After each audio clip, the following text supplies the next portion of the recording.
How to do a roadside tire change. First, you're going to want to put the chocks under the tires to make sure the truck stays stable while you're working on it. Step number 2, you're going to want to take your jack, place it under the vehicle, directly under the axle so you have a stable point where it won't bend. Then you're going to start raising it up. Do it slowly at first to make sure that it's not going to bend and make sure that it's stable.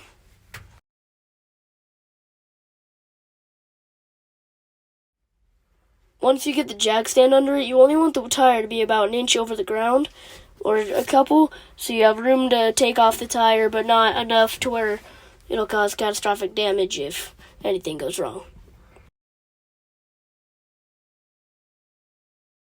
You're going to want to place the jack stand under the axle, and you're going to want to lower and completely take out the jack and rest the vehicle on the jack stand. Next, you're going to want to start removing the lug nuts in a star formation.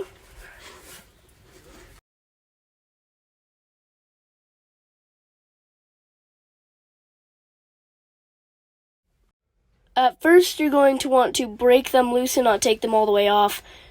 But once you do break them loose, it'll be a lot easier to take off, and you want to make sure that you're doing all of this in the star formation.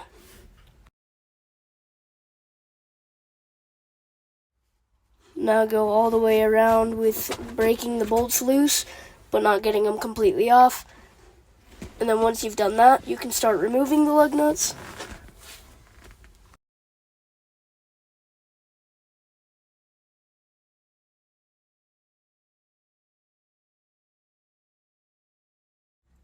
When you're taking off the tire, it helps to lift slightly before you start removing it.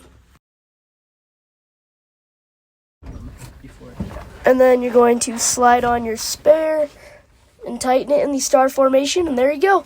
You're going to get the jack, raise it back up from the exact same spot where you raised it the first time, slide your jack stand out, and then slide your jack out after lowering the truck slowly.